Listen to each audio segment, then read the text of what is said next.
खुल जाएंगे आपके सारे रास्ते। परीक्षा में सिलेक्शन ले तो सही, जीवन में सब होगा हासिल। तू सिलेक्शन की जिद पर अड़ तो सही।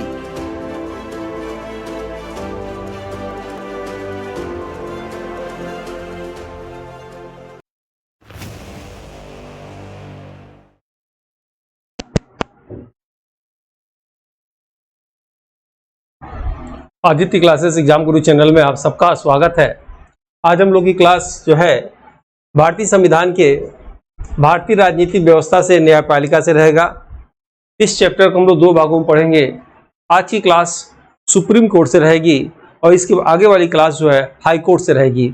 याद रखिएगा, यह class assistant professor GS paper के लिए महत्वपूर्ण तो है ही है, साथ ही अन्य भी एग्जाम में जो है इससे प्रश्न आते हैं, इसलिए अंत तक बने जाइएगा। क्लास अच्छा लगे लाइक आप जरूर करिएगा। ये शुरू करते हैं हम लोग क्लास आज की।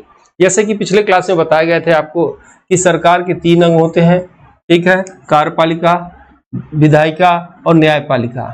इसमें से कानून बनाने का कार्य विधायिका या व्यवस्थापिका का होता है और कानून को लागू कराने का काम कार्यपालिका का होता है और न्याय करने का काम, रक्षा करने का काम, याद रखिएगा, न्यायपालिका का होता है। कभी भी न्यायपालिका और कार्यपालिका जो है हमेशा ये पृथक्करण की बात की गई है कि दोनों एक होकर काम नहीं कर सकते। अनुच्छेद 50 में इसकी चर्चा की गई है, ठीक है। कार्यपालिका के विषय में डिटेल क्लास हो चुकी है, विधायिका की क्लास हो चुकी है। आज हम लोग की क्लास रहेगी न्यायपालिका, ठीक है। आइए देखते हैं हम लोग न्यायपालिका के विषय में। देखिए, न्यायपालिका के कार्य में जानते होंगे न्याय करना। इसमें आपको उच्चतम न्यायालय, सुप्रीम कोर्ट, हाई कोर्ट और डिस्ट्रिक्ट कोर्ट के विषय में हम लोग जानेंगे, ठीक है। आप जानते होंगे अगर किसी जिले स्तर पे कोई विवाद होता है तो वो मैटर जो है जिला न्यायालय में जाता है, डिस्ट्रिक्ट कोर्ट में। वहां से अगर फैसला संतोषजनक न होता है तो वादी कहाँ जाता है, हाई कोर्ट में जाता है, और वहां से भी संतोषजनक न हो तो सुप्रीम कोर्ट में जाता है। एक और कोर्ट की बात होती है अंतर्राष्ट्रीय न्यायालय की बात आप सुने होंगे। जब दो देशों के बीच में झगड़ा होता है तो जो है वहां केस सुना जाता है। वो नीदरलैंड में है, नीदरलैंड की राजधानी हेग में है, याद रखिएगा। दलवीर सिंह भंडारी वर्तमान में उसके हैं 9 साल के लिए चुने गए थे, उसकी भी चर्चा इस क्लास में करेंगे। आइए शुरू करते हैं क्लास को। न्यायपालिका का इतिहास पहले देखा जाए। भारत में न्यायपालिका स्वतंत्र एवं निष्पक्ष है। सर्वोच्च एवं निष्पक्ष न्यायपालिका की अवधारणा अमेरिका से लिया गया है। भारत में न्यायपालिका का वास्तविक विकास ब्रिटिश काल से माना जाता है। बंगाल के गवर्नर जनरल वारेन हेस्टिंग के समय 1773 के रेगुलेटिंग एक्ट के तहत सुप्रीम कोर्ट की स्थापना 1774 कलकत्ता में हुआ, ठीक है। तभी से याद रखिएगा वारेन हेस्टिंग को भारत में जो है न्यायपालिका का जनक कहा जाता है, ठीक है। न्यायपालिका का जनक वारेन हेस्टिंग को कहा जाता है और सिविल सेवा का जनक कार्नवालिस को कहा जाता है, पुलिस का जनक भी कार्नवालिस को कहा जाता है, ठीक है। सुप्रीम कोर्ट कलकत्ता के प्रथम मुख्य न्यायाधीश एलिजा इम्पे थे, आप याद रखेंगे। नेक्स्ट है इसमें भारत शासन अधिनियम 1935 के अनुसार दिल्ली में एक संघीय अदालत गठित करने का प्रावधान था, जिसकी स्थापना 1937 में मुख्य न्यायाधीश मॉरिस ब्याल की अध्यक्षता में हुई थी। 28 जनवरी 1950 को स्वतंत्र भारत में संघीय अदालत को सुप्रीम कोर्ट के रूप में स्थापित किया गया। इस प्रकार संघीय अदालत ही स्वतंत्र भारत की सुप्रीम कोर्ट है। भारत में न्यायपालिका की संरचना निम्नलिखित है, यहाँ आप देखेंगे। और ये अगर देखा जाए देश की अगर बात करें तो सबसे ऊपर क्या है, सुप्रीम कोर्ट, हाई कोर्ट और जिला कोर्ट, ठीक है। शॉर्टकट में यहाँ लिख दिया जा रहा है कि सुप्रीम कोर्ट, भारत में सुप्रीम कोर्ट की संख्या 1 है, सभी लोग जानते होंगे, फिर भी बेस से बढ़ता जा रहा है आपको। और इसका वर्णन भाग 5 में है और अनुच्छेद 124 से 147 में सुप्रीम कोर्ट की, याद रखिएगा, स्थापना किया गया है। एग्जाम में पूछा जाता है। हाई कोर्ट, भारत में हाई कोर्ट की संख्या 25 है।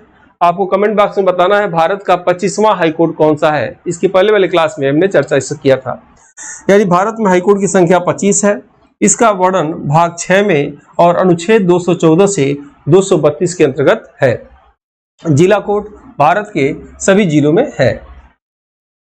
अब देखेंगे सुप्रीम कोर्ट के विषय में जो आपके एग्जाम में पूछा जाता है, सीधे इसको रट जाइएगा, आपके एग्जाम में आता है। सुप्रीम कोर्ट का वर्णन किसमें है, तो अनुच्छेद 124 में है।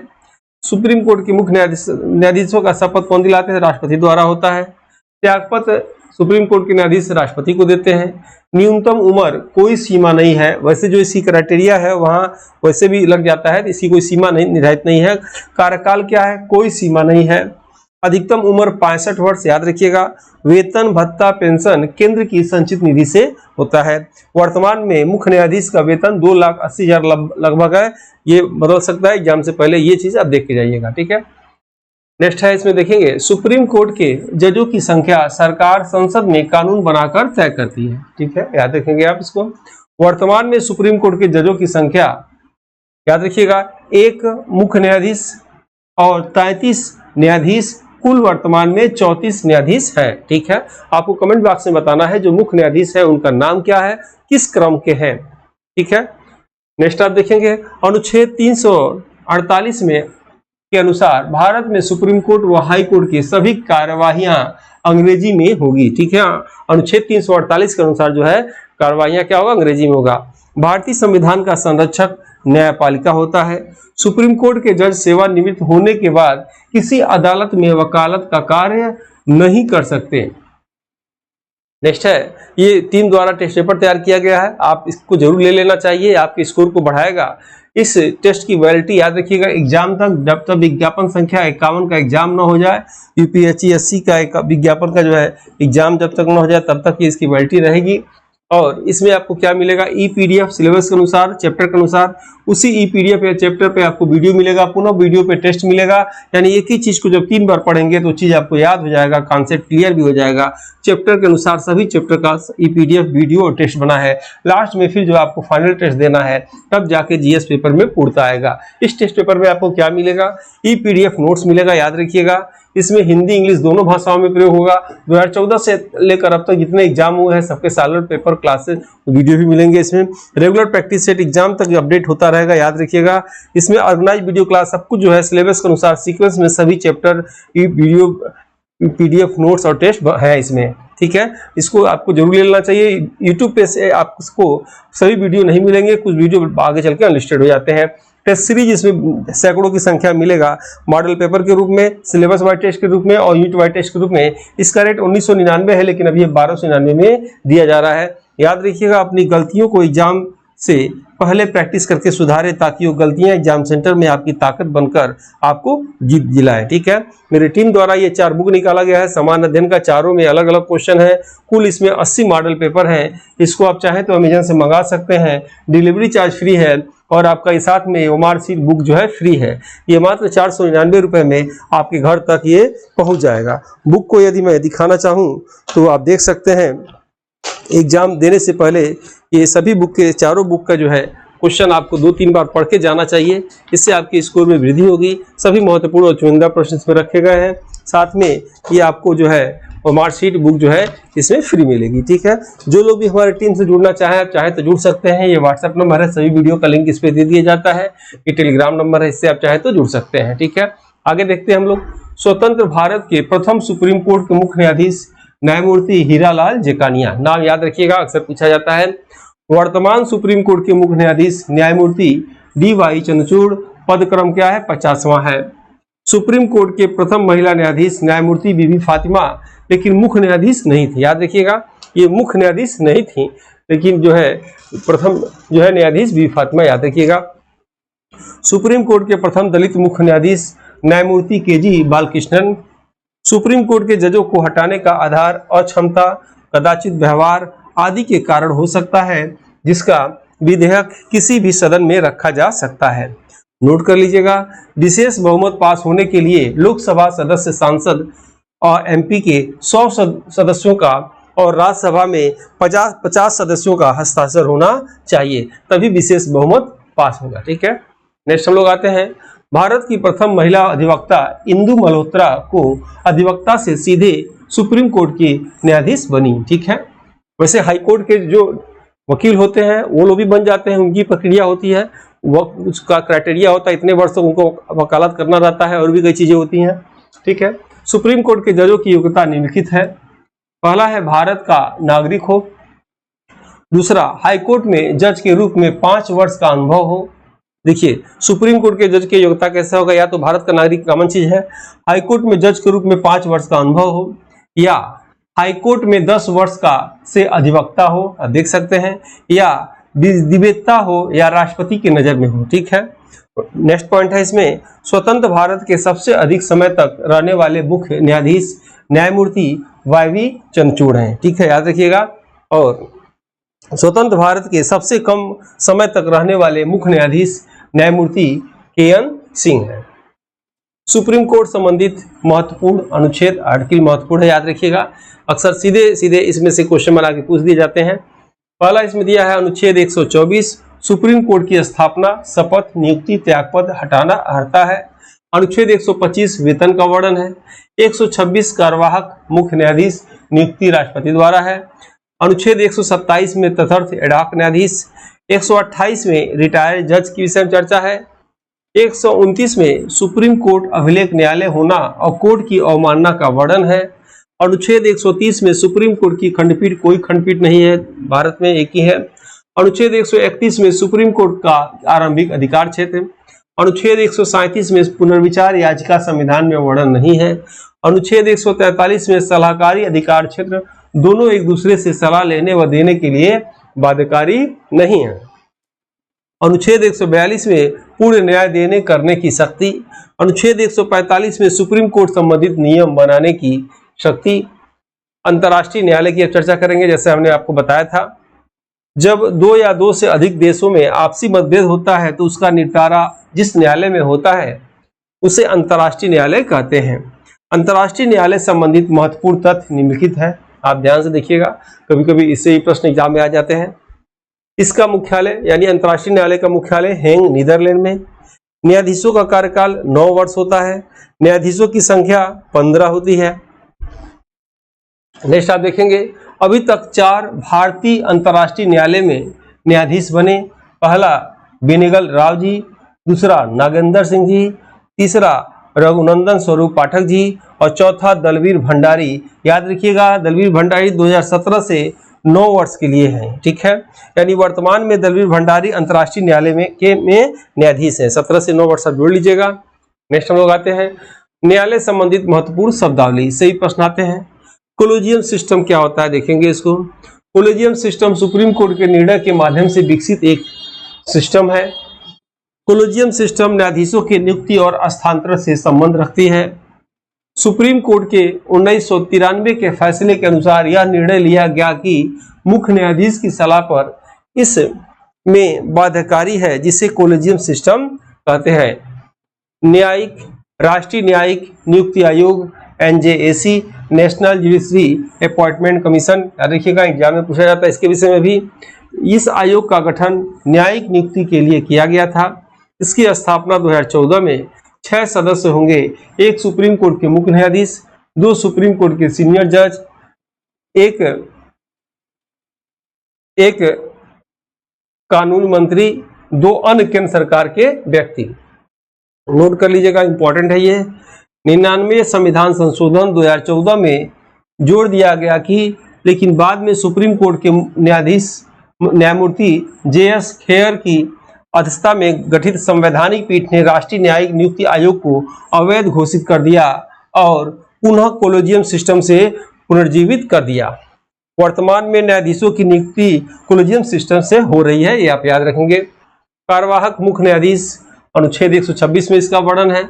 यदि मुख्य न्यायाधीश किसी कारण अपने कर्तव्य को करने में असमर्थ है तो राष्ट्रपति सुप्रीम कोर्ट के न्यायाधीशों में से किसी न्यायाधीश को कार्यवाहक मुख्य न्यायाधीश नियुक्त करेगा। इसके लिए वह परामर्श नहीं लेगा और न ही वरिष्ठता का अनुपालन करेगा। तदर्थ न्यायाधीश, अनुच्छेद 127 में वर्णन है। सुप्रीम कोर्ट के किसी सत्र को आयोजित करने में न्यायाधीशों की संख्या कम पड़े तो सुप्रीम कोर्ट के मुख्य न्यायाधीश राष्ट्रपति की अनुमति से संबंधित हाई कोर्ट के मुख्य न्यायाधीश से परामर्श करके तदर्थ न्यायाधीश की नियुक्ति कर सकते हैं। सेवानिवृत्त न्यायाधीश, अनुच्छेद 128 में है। भारत का मुख्य न्यायाधीश राष्ट्रपति की अनुमति से सेवानिवृत्त न्यायाधीश से पुनः सुप्रीम कोर्ट में कार्य करने का अनुरोध कर सकते हैं। अभिलेख न्यायालय क्या होता है, देखेंगे। रिकॉर्ड कोर्ट क्या होता है, आर्टिकल 129 में इसका वर्णन है। अभिलेख न्यायालय उसे कहते हैं जहां सभी निर्णय एवं कार्यवाही साक्ष्य के रूप में सुरक्षित रखी जाती है। सुप्रीम कोर्ट एक अभिलेख न्यायालय है जिसका निम्न 2 कार्य है। पहला, इसके सभी निर्णय और कार्यवाही शाश्वत साक्ष्य के रूप में सुरक्षित रखी जाएगी, जिसके आधार पर निचली अदालत न्यायिक दृष्टांत के रूप में प्रयोग करते हुए निर्णय देगी। दूसरा है सुप्रीम कोर्ट अवमानना के लिए दंड देगी। सुप्रीम कोर्ट अनुच्छेद 129 व हाई कोर्ट 215 के अंतर्गत अभिलेखी न्यायालय है। ये आप काट के याद रखिएगा, यही पूछा जाता है। सुप्रीम कोर्ट में 129 और हाई कोर्ट में 215 के अंतर्गत अभिलेखी न्यायालय है। ठीक है। न्यायिक अवमानना देखेंगे क्या होता है। भारतीय संविधान में एक्ट 1971 के अंतर्गत अदालत का किसी भी प्रकार का अपमान करना या अवहेलना करना अपराध होगा, जो विधि के अनुसार दंडनीय होगा। अवमानना दो प्रकार की होती है, पहला सिविल अवमानना और दूसरा दंडिक अवमानना। जनहितवाद देखेंगे आप। जनहितवाद के अंतर्गत वंचित वर्गों, दुर्बल वर्गों को न्याय प्रदान किया जाता है। जनहितवाद के अंतर्गत अदालत न्यायिक प्रक्रिया से ऊपर उठकर निःशुल्क विधिक सहायता प्रदान करती है। भारत में जनहितवाद के जनक पीएन भगवती और कृष्ण अय्यर को माना जाता है। नाम इंपॉर्टेंट है ये। भारत में जनहितवाद की शुरुआत भागलपुर, बिहार के सेंट्रल जेल में बंद कैदियों के पक्षकार न मिलने के कारण शुरुआत किया गया। और ये टेस्ट है, चाहे तो ले सकते हैं, बुक है, आप मंगा सकते हैं अमेजन से और टीम से जुड़ सकते हैं। सक्रिय न्यायिक सक्रियता, ठीक है। जब न्यायपालिका अपने न्यायिक कार्य से ऊपर उठकर रचनात्मक दृष्टिकोण अपनाए तो उसे न्यायिक सक्रियता कहा जाता है। जनहितवाद के कारण भारत में न्यायिक सक्रियता बढ़ी है। परिवार अदालत, इससे ही प्रश्न आते हैं। वीडियो का लगातार आप देखते हो, अच्छा लगता हो वीडियो को, और इसमें कंटेंट जो एग्जाम में पूछे जाते हैं वही सब रखे जाते हैं, तो वीडियो को आपको लाइक कर देना चाहिए। जो लोग पहली बार आए सब्सक्राइब कर दीजिए, वीडियो को इससे शेयर जरूर करेंगे आप। आइए देखते हैं इसमें परिवार अदालत क्या होता है। परिवार अदालत दाम्पत्य जीवन में कटुता झगड़ों में कम से कम समय में निस्तारण के लिए होता है। 1984 में कुटुंब न्यायालय अधिनियम पारित किया गया और यह व्यवस्था दी गई कि राज्य सरकार हाईकोर्ट के परामर्श पर प्रत्येक 10 लाख की आबादी पर एक परिवार न्यायालय का गठन करे। भारत में सर्वप्रथम राजस्थान के जयपुर शहर में परिवार अदालत की स्थापना हुई। याद रखिए, एग्जाम में पूछ सकता है, इंपॉर्टेंट लाइन है कि परिवार अदालत की स्थापना भारत में सबसे पहले कहाँ किया गया, तो जयपुर में किया गया। जयपुर क्या बोलते हैं, पिंक सिटी के नाम से भी जाना जाता है। लोक अदालत क्या होता है आप देखेंगे। 6 अक्टूबर 1985 को भारत में लोक अदालत का गठन होगा, डेट याद रखिएगा। सभी दीवानी और फौजदारी मुकदमों का निस्तारण लोक अदालत में मैत्रीपूर्ण ढंग से होता है। लोक अदालत के निर्णय के विरुद्ध अपील नहीं की जा सकती। नाइट कोर्ट या रात्रि न्यायालय क्या होता है। नाइट कोर्ट का गठन ऐसे पेशेवर व्यक्ति जिसके दिवसीय न्यायिक कार्य में भाग लेने से स्वयं उसका और सरकार का क्षति हो सकता है, तो इसके लिए नाइट कोर्ट या रात्रि न्यायालय होता है। भारत का प्रथम नाइट कोर्ट 2007 में गुजरात के राजकोट शहर में गठन किया गया। ये भी इंपॉर्टेंट है, लाइन याद रखिएगा, पूछा जा सकता है आपके एग्जाम में कि भारत में प्रथम नाइट कोर्ट की स्थापना कब हुआ, तो 2007 में हुआ। कहाँ हुआ, गुजरात में हुआ और राजकोट शहर में हुआ। ऐसे इसी में से यही सब प्रश्न उठा के पूछ लिया जाता है, ठीक है। या पूछ सकता है कि लोक अदालत के निर्णय के विरुद्ध क्या अपील की जा सकती है, हाँ, नहीं, दोनों, कुछ भी नहीं। तो ऐसे प्रश्न आ सकते हैं। या लोक अदालत की स्थापना कब हुआ, तो 6 अक्टूबर 1985 को हुआ। ऐसे प्रश्नों को आप ध्यान देंगे। ग्राम न्यायालय चर्चा में रहा, देखे होंगे। भारत में ग्रामीण क्षेत्रों में कमजोर और असहाय ग्रामीण जनता को न्याय सुलभ कराने के लिए ग्राम न्यायालय या का गठन करने का प्रावधान है। हाईकोर्ट के परामर्श पर प्रत्येक राज्य सरकार ग्राम न्यायालय का गठन करेगी। भारत में ग्राम न्यायालय का संचालन प्रथम श्रेणी मजिस्ट्रेट करेंगे, जो गांव में चौपाल लगाकर ग्रामीण जनता को न्याय दिलाने में सहायक होंगे। ग्राम न्यायालय भारत में शुरुआत 2009 में गुजरात से हुआ। नेक्स्ट है मोबाइल कोर्ट या मोबाइल न्यायालय। आप देखेंगे मोबाइल कोर्ट, मोबाइल न्यायालय एक सचल न्यायालय है। भारत में इसकी शुरुआत 2007 में हरियाणा के गुड़गांव, वर्तमान में गुरुग्राम में हुआ। मोबाइल कोर्ट, मोबाइल न्यायालय का उद्देश्य दूर दराज के ग्रामीण क्षेत्रों में न्याय से वंचित जनता को न्याय प्रदान करना होता है, ठीक है। अब इसमें आप क्या देख लेंगे, मोबाइल कोर्ट की स्थापना कब हुआ था, 2007 में हुआ था। और इसका कहाँ शुरुआत हुआ, हरियाणा, गुरुग्राम में या जो है हरियाणा में हुआ, ठीक है। फास्ट ट्रैक कोर्ट या न्यायालय क्या होता है। भारत के विभिन्न राज्यों में फास्ट ट्रैक न्यायालय का निर्धारण किया गया, जिसके अंतर्गत मुकदमों को एक निर्धारित समय सीमा के अंदर निपटारे के उद्देश्य से गठन किया गया, ठीक है। और इसी के साथ जो है आज की क्लास हम ओवर करते हैं। वीडियो अच्छा लगे लाइक जरूर करिएगा। मिलते हैं जल्द ही नेक्स्ट वीडियो में। जय हिंद, जय भारत। इस समान अध्ययन की मॉडल पेपर बुक को हिंदी एवं अंग्रेजी दोनों भाषा में तैयार किया गया है, जो कि समान अध्ययन एग्जाम में किसी भी प्रदेश के असिस्टेंट प्रोफेसर एग्जाम, जीडीसी प्रवक्ता एग्जाम के साथ LT grade, GIC, TGT, PGT आदि एग्जाम में सहायक सिद्ध होगा। उपरोक्त एग्जाम के विगत वर्षों के पेपर का एनालिसिस करने के बाद वर्तमान एग्जाम पैटर्न पर इसको अनुभवी टीम द्वारा तैयार किया गया है, जो कि आपके समान अध्ययन जनरल स्टडीज एग्जाम के स्कोर को बढ़ाने में सहायक सिद्ध होगा। इन एग्जाम की कुंजी जीएस पेपर होता है। इसमें 4 बुक में 80 मॉडल पेपर हैं, जिसमें समान अध्ययन सिलेबस के सभी क्षेत्रों से महत्वपूर्ण व चुनिंदा प्रश्न हैं, जो कि अक्सर एग्जाम में पूछे जाते हैं।